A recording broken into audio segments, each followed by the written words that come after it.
India voice, आपकी सोच, आपकी आवाज। नमस्कार, आप देख रहे हैं इंडिया वॉइस और मैं हूं आपके साथ पुष्पेंद्र चौधरी। बुलेटिन की शुरुआत करेंगे। अयोध्या में राम मंदिर चढ़ावा चोरी केस में पुलिस ने बड़ा एक्शन लिया है। आज यूपी पुलिस ने आरोपियों के घरों पर छापेमारी की और उनके परिजनों से पूछताछ भी की गई है। छापेमारी के दौरान रामशंकर यादव उर्फ टिन्नू के घर पर ताला लगा मिला। आज की छापेमारी में राजस्व अधिकारियों, खासकर लेखपालों को भी शामिल किया गया है। में राम मंदिर चढ़ावा चोरी केस में यूपी पुलिस फुल एक्शन में है। आज पुलिस ने एक साथ जेल में बंद 8 आरोपियों रामशंकर उर्फ टिन्नू यादव, अनुकल्प मिश्रा, लवकुश मिश्रा, सुभाष चंद्र श्रीवास्तव, करुणेश पांडे, मनीष यादव, अविनाश शुक्ला और रमा शंकर मिश्रा के घरों में छापेमारी की।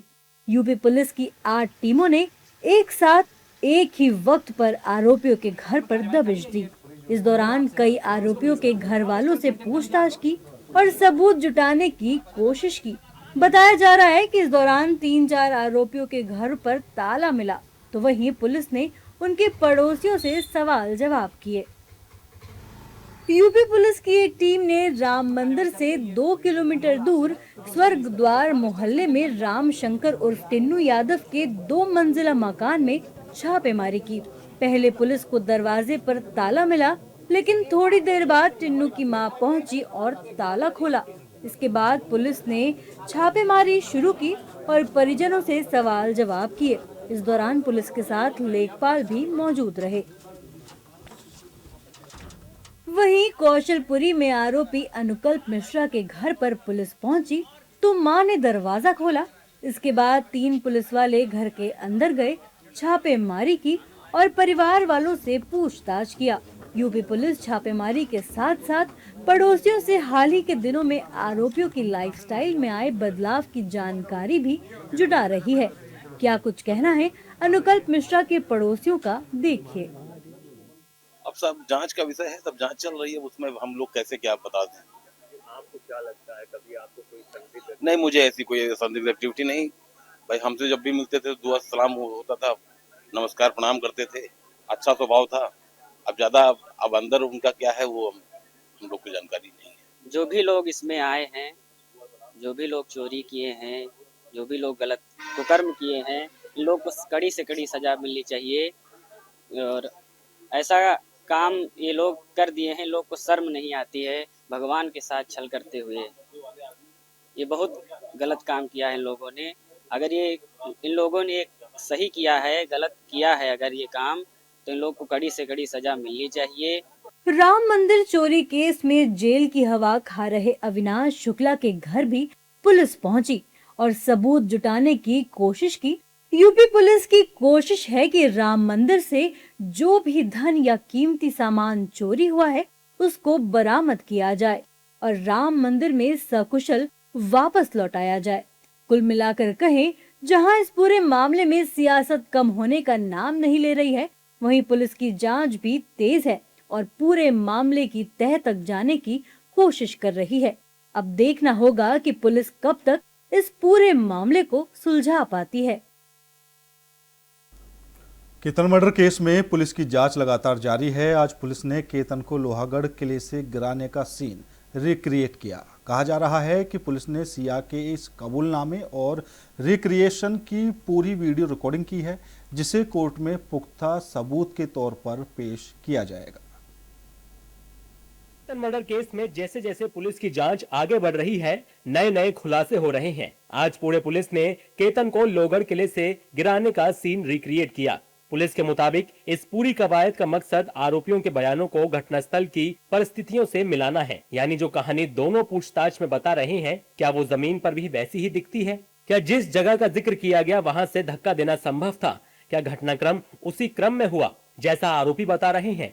इन सवालों के जवाब तलाशने के लिए पुलिस सुबह आरोपी सिया गोयल को लोहगढ़ किले लेकर पहुंची। पुलिस अपने साथ फाइबर से बना एक पुतला भी लेकर आई थी ताकि वारदात वाले दिन की कड़ियों को जोड़ा जा सके। जब पुलिस ने सिया की मौजूदगी में पूरे घटनाक्रम का क्राइम सीन रिक्रिएट किया तो सिया ने पुलिस के सामने पूरी साजिश का पर्दाफाश कर दिया। पुलिस से मिली जानकारी के मुताबिक सिया ने पूछताछ और रिक्रिएशन के दौरान कबूल लिया कि केतन को रास्ते से हटाने के लिए उसने अपने साथी चेतन के साथ मिलकर एक खौफनाक प्लान तैयार किया था। सिया के मुताबिक तय प्लान के तहत उसको लोगर किले की ऊंचाई पर जाकर अपने जूतों के फीते बांधने का नाटक करना था। जैसे ही सिया फीते बांधने के बहाने झुकी, पीछे से चेतन को आकर केतन पर हमला करना था। चेतन ने योजना के मुताबिक पीछे से आकर केतन को अचानक धक्का दे दिया, जिससे वो संतुलन खो बैठा और सीधे 300 फीट गहरी खाई में जा गिरा। पुलिस ने सिया के इस कबूलनामे और रिक्रिएशन की पूरी वीडियो रिकॉर्डिंग की है, जिसे कोर्ट में पुख्ता सबूत के तौर पर पेश किया जाएगा।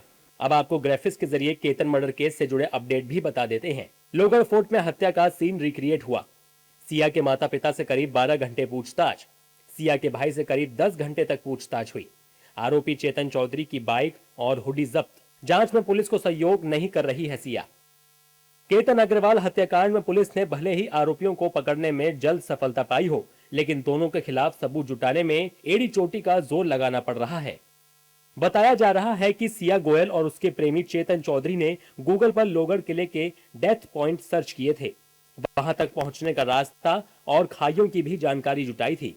दोनों ने गूगल पर डेथ पॉइंट और जहर देकर कैसे मारे ताकि पुलिस को शक ना हो जैसे सवाल सर्च किए। पकड़े जाने पर पुलिस के सवालों के जवाब क्या देने हैं ये भी उन्होंने खोजा। कौन कौन से व्हाट्सएप मैसेज डिलीट करना है ये भी सर्च किया था। जहां केतन के परिवार के आंसू थमने का नाम नहीं ले रहे हैं, वहीं सिया और उसके परिवार का पुलिस के सवालों से सामना हो रहा है। पुलिस को उम्मीद है कि इस पूछताछ से अहम सुराग मिल सकते हैं। कहा जा रहा है कि क्राइम सीन रिक्रिएट करने के बाद पुलिस चेतन से नए सिरे से पूछताछ करेगी। कुल मिलाकर कहें तो केतन के परिवार के साथ साथ पूरा देश जल्द से जल्द आरोपियों को कड़ी सजा मिलते देखना चाहता है। राजधानी दिल्ली के जंतर मंतर पर शिक्षा व्यवस्था और पेपर लीक के मुद्दे पर चल रहा आंदोलन अब निर्णायक दौर में पहुंचता दिख रहा है। आंदोलन के 10वें दिन शिक्षा सुधार के पैरोकार सोनम वांगचुक अनिश्चितकाल भूख हड़ताल पर बैठ गए हैं। उनके साथ कई छात्र नेताओं ने भी अनशन शुरू कर दिया है। आंदोलनकारियों की मांग है कि पेपर लीक मामलों पर सख्त कार्रवाई हो और केंद्रीय शिक्षा मंत्री धर्मेंद्र प्रधान इस्तीफा दें। आंदोलन को सैकड़ों किसान संगठनों के समर्थन का दावा किया जा रहा है। अब छात्र, किसान और सामाजिक संगठन एकजुट होकर इस आंदोलन को और तेज करने की तैयारी में है।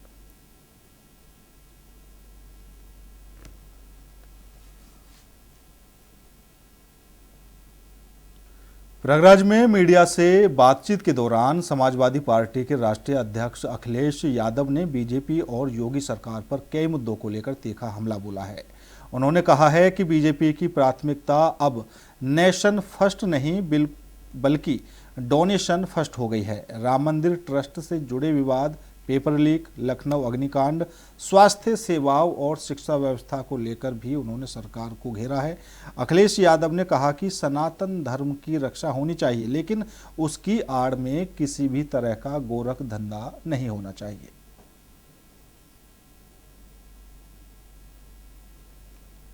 क्योंकि प्रयागराज में आए हैं और प्रयागराज में अगर हम लोग पेपर लीक की बात न करें, छात्रों की बात न करें, परीक्षाओं की बात न करें, तो बात अधूरी रह जाएगी, बात बनेगी नहीं। क्योंकि नौजवान छात्र हमारे भविष्य हैं, यही हमारी फाउंडेशन है समाज की और देश की। पेपर लीक, परीक्षा रद्द या सरकारी देरी से जिन छात्रों की उम्र सीमा निकल गई है, उन्हें न्यूनतम 3 वर्षों की अतिरिक्त उम्र छूट दी जाएगी भविष्य में। ये छूट पहले भी दी गई थी। सीमा के उम्र की सीमा की राहत समाजवादी सरकार में भी मिली थी, क्योंकि लगातार ये नौजवान और छात्रों के भविष्य से खिलवाड़ कर रहे हैं। अयोध्या के श्री राम मंदिर से जुड़े कथित अनियमितताओं के मुद्दे पर आम आदमी पार्टी ने एक बार फिर केंद्र सरकार और राम मंदिर ट्रस्ट पर सवाल उठाए हैं। दिल्ली में प्रेस कॉन्फ्रेंस के दौरान राज्यसभा सांसद संजय सिंह ने दावा किया कि उन्होंने 2021 में ही मंदिर से जुड़ी जमीन खरीद में कथित गड़बड़ियों का मामला उठाया था। उन्होंने चढ़ावे और निर्माण कार्य में कथित अनियमितताओं के भी आरोप लगाए थे। हालांकि इन आरोपों पर श्री राम जन्मभूमि तीर्थ क्षेत्र ट्रस्ट या केंद्र सरकार की ओर से अभी तक कोई आधिकारिक प्रतिक्रिया सामने नहीं आई है। कुछ दिनों से प्रभु श्री राम के मंदिर में लूट का मसला चर्चाओं में है, लेकिन ये कुछ दिनों से चर्चाओं में है, ये तो अभी की घटना है। लेकिन और लूट और चोरी जो हो रही है उसको सबसे पहली बार मैंने उजागर किया था वर्ष 2021 में, जब मैंने साफ तौर पे दिखाया था कि कैसे 5 मिनट के अंदर सुल्तान अंसारी और रवि मोहन तिवारी से जमीन 2 करोड़ की खरीदी गई 18.5 करोड़ में चंपत राय के द्वारा, ट्रस्ट के द्वारा, वो ट्रस्ट जो प्रधानमंत्री नरेंद्र मोदी ने बनाया। और उस दोनों जमीन की डील में तत्कालीन भारतीय जनता पार्टी का मेयर ऋषिकेश उपाध्याय और ट्रस्ट का सदस्य अनिल मिश्रा, दोनों डील में, यानी 2 करोड़ की जब वो कुसुम पाठक, हरीश पाठक से रवि मोहन तिवारी सुल्तान अंसारी खरीद रहे हैं, उसमें भी यही गवाह, और वही 2 करोड़ की जमीन जब 18.5 करोड़ में बेची जा रही है, उसमें भी यही दोनों गवाह। लेकिन तब मुझे दुनिया भर की गालियां पड़ी चारों तरफ, अरे अरे ये तो देखो बदनाम कर रहा है, ऐसा कर रहा है, वैसा कर रहा है। कोई कार्रवाई नहीं हुई। मैंने कोतवाली में तहरीर भी दिया, अयोध्या की कोतवाली में। अयोध्या में एक बार फिर राम मंदिर ट्रस्ट को लेकर सियासत तेज हो गई है। समाजवादी पार्टी के नेता पवन पांडे ने ट्रस्ट से सार्वजनिक रूप से जवाब मांगा है। उन्होंने कहा है कि ट्रस्ट स्पष्ट करे कि चंपत राय और अनिल मिश्रा ने यदि इस्तीफा दिया है तो वह कब, क्यों और किसे संबोधित करके दिया गया। साथ ही यह भी बताया जाए कि इस्तीफा किसके समक्ष प्रस्तुत किया गया। पवन पांडे का कहना है कि इस पूरे मामले में पारदर्शिता बरतते हुए सभी तथ्यों को देश के सामने सार्वजनिक किया जाना चाहिए। आदर प्रणाम। आज सारे अखबारों में प्रमुखता से खबर छपी है कि ट्रस्ट के महासचिव चंपत राय जी ने और ट्रस्टी अनिल मिश्रा ने इस्तीफा दे दिया। सारे मीडिया के चैनलों पे भी कल से चल रहा है कि चंपत राय और अनिल मिश्रा ने इस्तीफा दे दिया। और उसके बाद ट्रस्ट के कोषाध्यक्ष गोविंद देवगिरी महाराज ने जो पत्र जारी किया है उस पर उन्होंने लिखा है कि चंपत राय और अनिल मिश्रा जी का इस्तीफा प्राप्त हुआ और 11 जुलाई की बैठक में उस पर विचार किया जाएगा। तो सोचिए किस तरह से इन लोगों ने राम मंदिर को लूटने के बाद, मर्यादा पुरुषोत्तम प्रभु श्री राम के मंदिर में डकैती करने के बाद, 140 करोड़ लोगों की आस्था को लूटने के बाद किस तरह से जनता को गुमराह कर रहे हैं। मेरा सवाल यह है कि चंपत राय जी ने अगर इस्तीफा दिया है, अनिल मिश्रा जी ने इस्तीफा दिया है, तो इस्तीफा सार्वजनिक क्यों नहीं किया जा रहा है? किसको संबोधित करते हुए इस्तीफा दिया है? ट्रस्ट के अध्यक्ष को, माननीय प्रधानमंत्री जी को, माननीय मुख्यमंत्री जी को, या ट्रस्ट के किसी सदस्य को, या एसआईटी कमेटी को? किसको चंपत राय जी ने, अनिल मिश्रा जी ने अपना इस्तीफा सौंपा है? किसको संबोधित करते हुए सौंपा है? यह इस्तीफा सामने आना चाहिए। आज 140 करोड़ भारतीय अयोध्यावासी जानना चाहते हैं कि चंपत राय जी का, अनिल मिश्रा जी का इस्तीफा कहां है? राम मंदिर में डकैती, 140 करोड़ लोगों की आस्था से खिलवाड़ करने के बाद यह इस्तीफा क्यों नहीं सार्वजनिक किया जा रहा है? अगर इस्तीफा दिया है तो किसको संबोधित करते हुए दिया है? इस्तीफा किसके पास है? हमारी मांग है वो इस्तीफा सार्वजनिक किया जाए। 140 करोड़ भारतीयों के सामने इस्तीफा आना चाहिए। प्रधानमंत्री नरेंद्र मोदी के रेडियो कार्यक्रम मन की बात के 135वें एपिसोड का प्रसारण रविवार को देश भर के साथ राजधानी दिल्ली में भी उत्साह के साथ सुना गया। नई दिल्ली स्थित बीजेपी मुख्यालय में आयोजित सामूहिक श्रवण कार्यक्रम में पार्टी के राष्ट्रीय अध्यक्ष नितिन नवीन, दिल्ली की मुख्यमंत्री रेखा गुप्ता और बड़ी संख्या में बीजेपी कार्यकर्ता शामिल हुए। इस अवसर पर नितिन नवीन ने कहा कि मन की बात देश भर में हो रहे सकारात्मक और प्रेरणादायक प्रयासों को राष्ट्रीय पहचान दिलाने का माध्यम बन चुका है और यह कार्यक्रम जन भागीदारी और राष्ट्र निर्माण की भावना को लगातार मजबूत कर रहा है।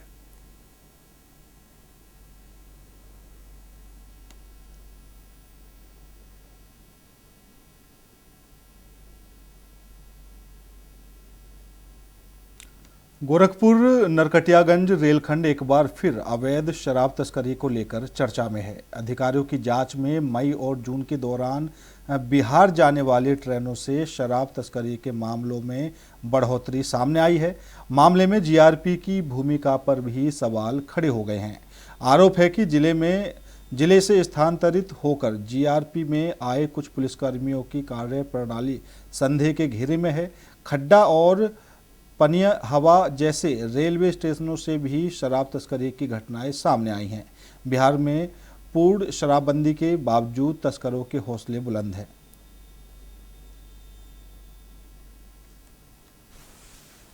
कटियागंज रेलखंड मार्ग पर लगातार ट्रेनों से हो रही शराब तस्करी और बिहार में लगातार चल रही कार्रवाई के बाद से यूपी के कुशीनगर और जीआरपी पर अब सवाल खड़े होने लगे हैं। सवाल उस जीआरपी पर खड़े होने लगे हैं जिसकी ड्यूटी लगातार ट्रेनों में होती है। संदिग्ध वस्तुओं से लेकर तमाम चीजों की जांच पड़ताल के लिए होती है, लेकिन जीआरपी के रहते हुए आए दिन गोरखपुर नरकटियागंज रेलखंड मार्ग पर कुशीनगर के कप्तानगंज, खड्डा, पनियहवा जैसे रेलवे स्टेशनों से शराब तस्करी की घटनाएं आए दिन सामने आते रहती हैं और अक्सर बिहार में इसकी कार्रवाइयां देखने को मिलती है। अगर बात करें बिहार प्रदेश की तो वहां पर शराब पूर्णतः बंद है और ऐसे में यूपी से बिहार में अवैध शराब तस्करी का खेल जोरों पर चलता है। फिलहाल बीते दिनों बिहार की अगर हम बात करें तो अधिकारियों की रिपोर्ट में यह बात सामने आई है कि मई और जून के महीने में अवैध शराब तस्करी को लेकर सबसे ज्यादा मामले आए हैं और कार्रवाइयां की गई हैं। अब सवाल यही है कि क्या जीआरपी आने वाले दिनों में अपनी जिम्मेदारियों को बखूबी निभाएगा और ट्रेनों से चल रही शराब तस्करी, गोरखपुर नरकटियागंज रेलखंड मार्ग पर चल रहे शराब तस्करी को क्या बंद करा पाएगा। अनुराग तिवारी, इंडिया वाइज, कुशीनगर। कुशीनगर में साइबर ठगी का एक चौंकाने वाला मामला सामने आया है। एक किसान के नाम पर कथित तौर पर मुंबई में फर्जी लोन अकाउंट खोलकर 8,49,901 रुपये का लोन निकाल लिया गया।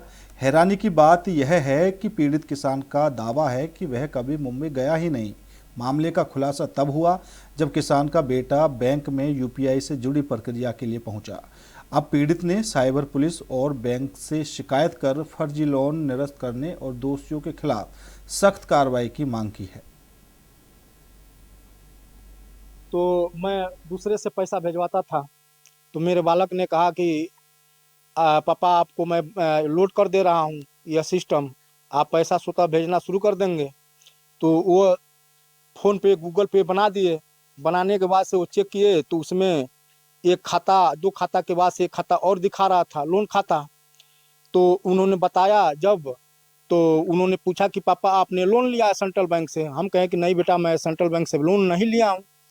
तो फिर उन्होंने पूछा कि क्या आप ये लोन का खाता बॉम्बे दिखा रहा है?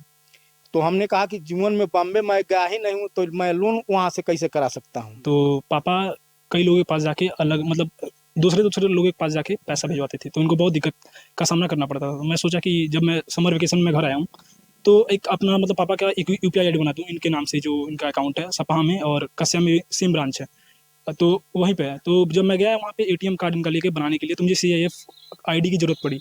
तो इसके रिगार्डिंग जब मैं बैंक में गया तो बैंक वाले ने बोला कि आपको पापा को बुलाना पड़ेगा। तो मैं उनको बुलाया और मैं जब वहाँ गया तो मतलब CIF आईडी मिली तो मैं उसके द्वारा लॉगिन किया। तो एक सेंट एम पासबुक होता है, तो जब मैंने उसमें लॉगिन किया तो उसमें 3 अकाउंट दिखा रहा था। जो इनका मतलब जो स्वयं 2 सतह अकाउंट है उसके अलावा एक तीसरा अकाउंट दिखा रहा था, लोन अकाउंट, जिसमें करीब करीब 8 लाख के फर्जी लोन हो रखा है।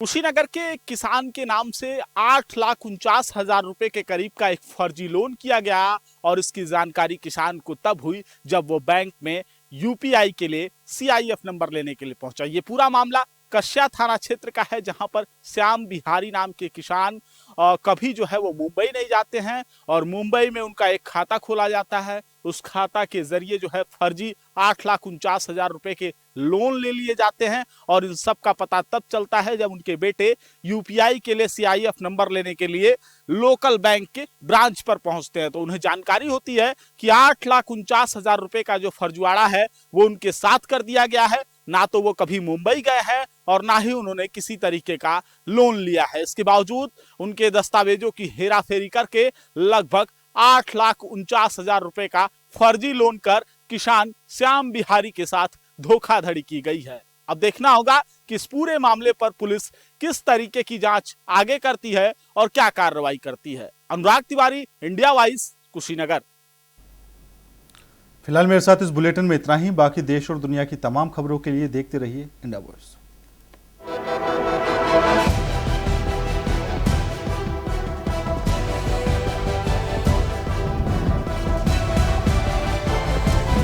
इंडिया वॉइस, आपकी सोच, आपकी आवाज।